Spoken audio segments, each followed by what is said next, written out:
जय हिंद। दोस्तों, जब भी कोई स्टूडेंट किसी एग्ज़ाम के लिए दिल से प्रिपरेशन करता है, हार्ड वर्क करता है और उसके बाद भी एग्ज़ाम में अपना 100% नहीं दे पाता है और फेलियर फेस करता है, तो उसके बाद डेफिनेटली वो अंदर से काफ़ी अपसेट हो जाता है। उसके इस अपसेट होने की वजह मल्टीपल रीजंस होते हैं। उन मल्टीपल रीजंस में से आज हम एक डोमिनेटिंग रीज़न की बात करेंगे। वो डोमिनेटिंग रीज़न है that how I will face my friends and relatives after failure in the exam.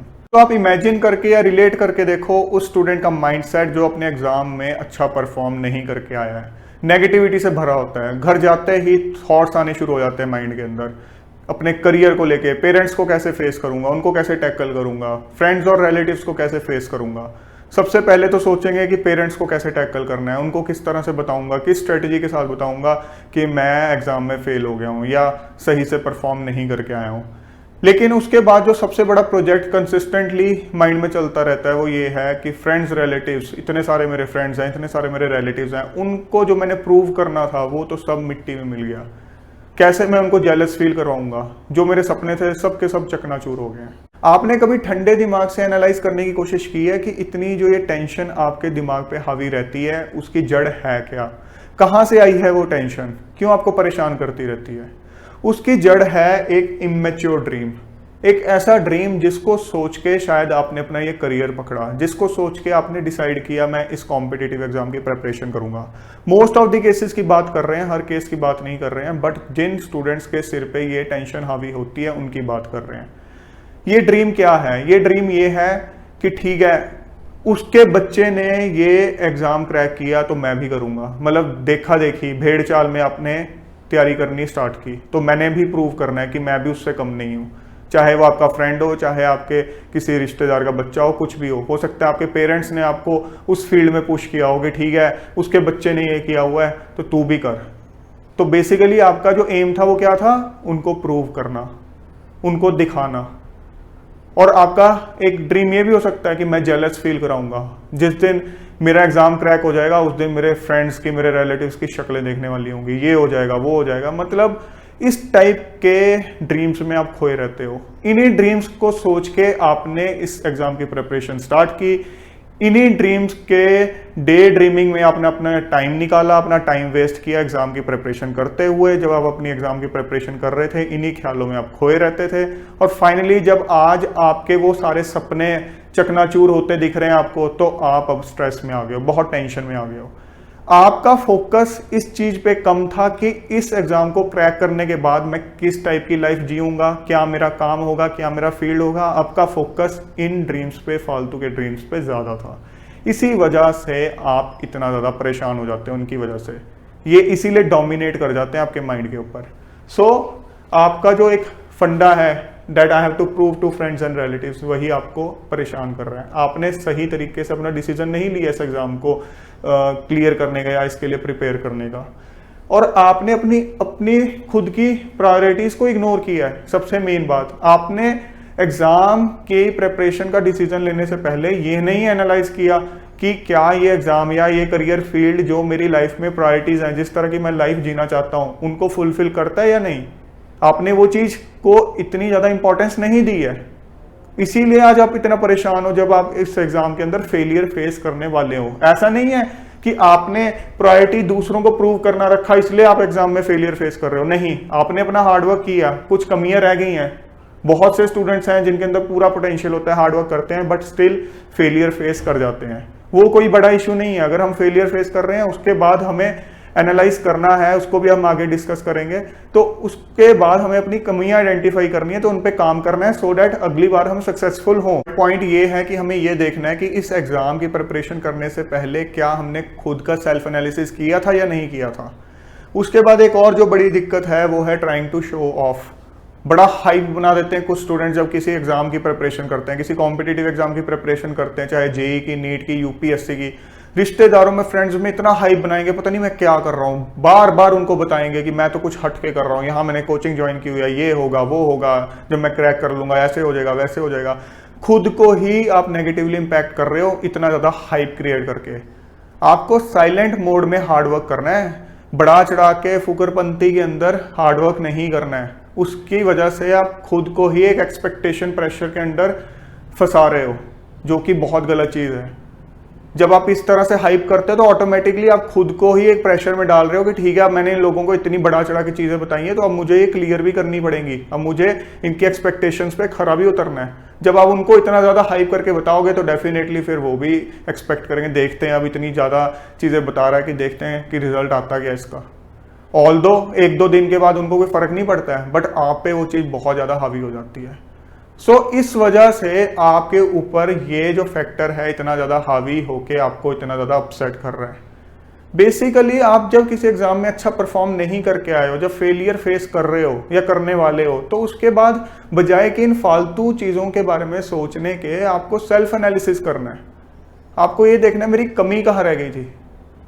मैं एक सेशन बनाऊंगा बहुत जल्दी जिसमें हम ये डिस्कस करेंगे कि जब हमारा कोई एग्जाम अच्छा नहीं जाता है, उसमें हम फेलियर फेस करते हैं, तो किस स्ट्रेटेजी के साथ हमें एक सेल्फ एनालिसिस करना है सो डैट हमें पता चल सके कि यहाँ हमारी कमियां रह गई थी और उस पर हमें किस तरह से काम करना है टू मेक श्योर कि अगली बार हम फेलियर फेस ना करें।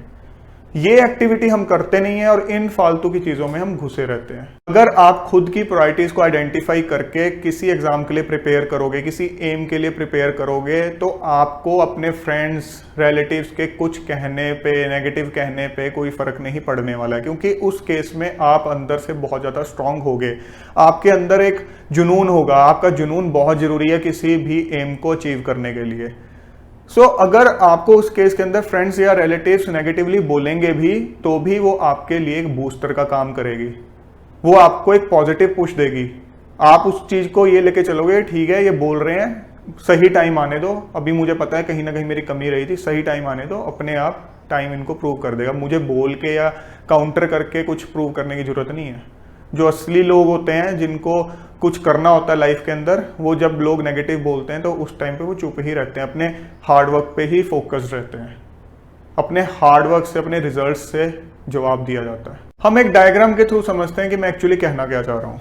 मान लो आज आप एक पॉइंट ए पे खड़े हो और आपका एम है कि मुझे पॉइंट बी पे पहुंचना है। आपका एम है, चाहे वो कोई कॉम्पिटिटिव एग्जाम करके या किसी भी फील्ड में मेहनत करके, कि आपको पॉइंट बी पे पहुंचना है। अब आपने किसी स्टेप पे फेलियर फेस कर लिया, एग्जाम क्रैक नहीं कर पाए, उसके बाद आप फ्रेंड से, रिलेटिव से नेगेटिव सुन रहे हो खुद के बारे में, आपको लग रहा है कि सब लोग मेरे बारे में नेगेटिव बोल रहे हैं, चाहे पेरेंट्स बोल रहे हैं, तो आपको कहीं ना कहीं अंदर से नेगेटिविटी फील हो रही है, आप लो फील कर रहे हो। हर इंसान लो फील करता है किसी ना किसी मोमेंट पे, तो ऐसा नहीं है कि आपको लो ही नहीं फील करना है या कभी कर ही नहीं सकते हो, कर सकते हो, वो एक नेचुरल चीज़ है। बट हमें समझना है कि हमें इस चीज़ को अवॉइड कैसे करना है। आपके अंदर खुद की एक मोटिवेशन, एक जुनून होना चाहिए, अपनी एक इंटरनल एनर्जी होनी चाहिए। उस इंटरनल एनर्जी को मैं इस स्प्रिंग के साथ डिनोट कर रहा हूँ। जैसे एक स्प्रिंग को जब प्रेस किया जाता है तो उसकी पोटेंशियल एनर्जी बढ़ जाती है, वैसे ही अगर आपको नेगेटिवली पुश किया जा रहा है फेलियर्स के थ्रू, दूसरों के टॉन्ट्स के थ्रू, जैसे भी आप फील कर रहे हो कि आपको पीछे धकेला जा रहा है, आपके एम से आपको दूर किया जा रहा है, तो ऐसे केस के अंदर आपका जुनून, आपकी इंटरनल एनर्जी इतनी ज़बरदस्त होनी चाहिए कि वो आपको वापस आगे पुश करे। मतलब आपको इन टॉन्ट्स को, इन नेगेटिविटीज को भी एक पॉजिटिव वे में लेना है। वो तब पॉसिबल होगा जब आप अपना जुनून, अपनी इंटरनल एनर्जी को हमेशा हाई रखोगे, अंदर से अच्छा फील करोगे। इस चीज़ पे मैंने ऑलरेडी सेशन बना रखा है कि कैसे आपको लो मोमेंट्स को ओवरकम करना है, आप उसको देख सकते हो एक बार। उसमें मैंने बड़े इलेबोरेटिव वे से बताया हुआ है कि किस वे से आपको लो मोमेंट्स को ओवरकम करना है, वही चीज़ की मैं बात कर रहा हूँ यहाँ पे। सो अगर आप उस चीज़ को इंश्योर कर लोगे तो आपको ये लोगों के टॉन्ट्स, ये फेलियर्स बिल्कुल भी नेगेटिवली इंपैक्ट नहीं करेंगे, उल्टा आपको एक पॉजिटिव पुश देंगे। जब आपको पीछे धकेला जाएगा इस पोटेंशियल एनर्जी की वजह से, जो आपकी अंदर की पोटेंशियल एनर्जी है, जो आपका पोटेंशियल है, उससे आप तेजी से आगे बढ़ जाओगे अपने एम की तरफ, प्रोवाइडेड आप एक सेल्फ एनालिसिस करके अपनी कमियों को आइडेंटिफाई करो। और आपको बीइंग अ फ्रेंड का मतलब भी जिंदगी में समझना होगा। फ्रेंड वो नहीं होता है जिससे आपको ये डर हो कि अब मेरे फेलियर पे टॉन्ट मारेगा। फ्रेंड वो होता है जो कि आपके फेलियर्स में आपको दिल से सपोर्ट करे। ऑल्दो आज के टाइम पे ऐसे फ्रेंड्स ढूंढना बहुत ही ज़्यादा मुश्किल है, बट जिंदगी में गिने चुने फ्रेंड्स हो, एक फ्रेंड हो, वो बेटर है rather than a group of friends जो बस नाम के फ्रेंड्स हैं। वो आपके फ्रेंड्स नहीं है। ऐसे लोग जिनको आपने फ्रेंड का टैग दे रखा है और उनसे आप डरते हो, उनको फेस करते हो, डरते हो अपने फेलियर्स के बाद, तो ऐसे फ्रेंड्स से दूर ही हो जाओ। वो आपके फ्रेंड्स नहीं है, वो आपके लाइफ में पॉइजन फैलाने वाले लोग हैं, आपको डीमोरलाइज करने वाले लोग हैं। सो ऐसे लोगों से तो कट ऑफ ही कर दो, ज़्यादा बेटर है। क्योंकि आपके सराउंडिंग में कौन लोग हैं वो बहुत ज़्यादा मैटर करते हैं, वो डिटरमिन करते हैं आपकी मेंटालिटी को, आपके लाइफ में फ्यूचर कोर्स को, आपके विजन को।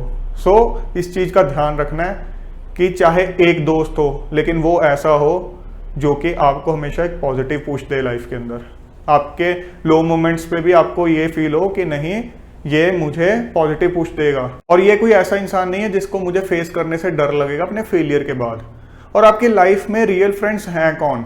आपके माँ बाप, आपका लाइफ पार्टनर, आपके भाई बहन, आपके बच्चे, हमारे अपने ही हैं जो हमारे रियल फ्रेंड्स हैं। बाहर दुनिया में आप दिखावे के पीछे जाते हो, वो आपके दोस्त नहीं हैं, वो आपको टेंशन देने के लिए हैं।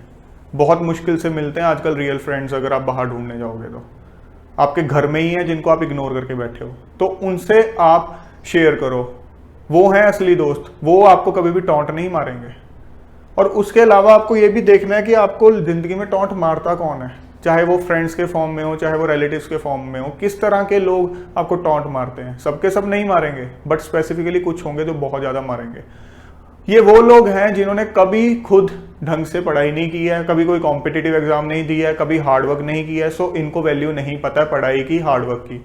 ऐसे ही लोग टॉन्ट मार सकते हैं। अगर किसी इंसान ने खुद पढ़ाई की है, ढंग से सीरियसली किसी एग्जाम की प्रिपरेशन की है, हार्डवर्क की है, तो उसको कदर होगी पढ़ाई की। उसको पता होगा कि किसी एग्जाम की प्रिपरेशन करना किसको बोलते हैं, फेलियर्स फेस करना किसको बोलते हैं। तो ऐसा इंसान कभी भी आपको इस तरह के टॉन्ट नहीं मारेगा। अगर उसको पता होगा कि आपने मेहनत की है तो वो उस चीज की कदर करेगा। सो आपको ये देखना है कि आप किस तरह के लोगों के कुछ कहने पे, नेगेटिव कहने पे खुद को नेगेटिवली अफेक्ट कर रहे हो। बिल्कुल भी वर्थ नहीं है।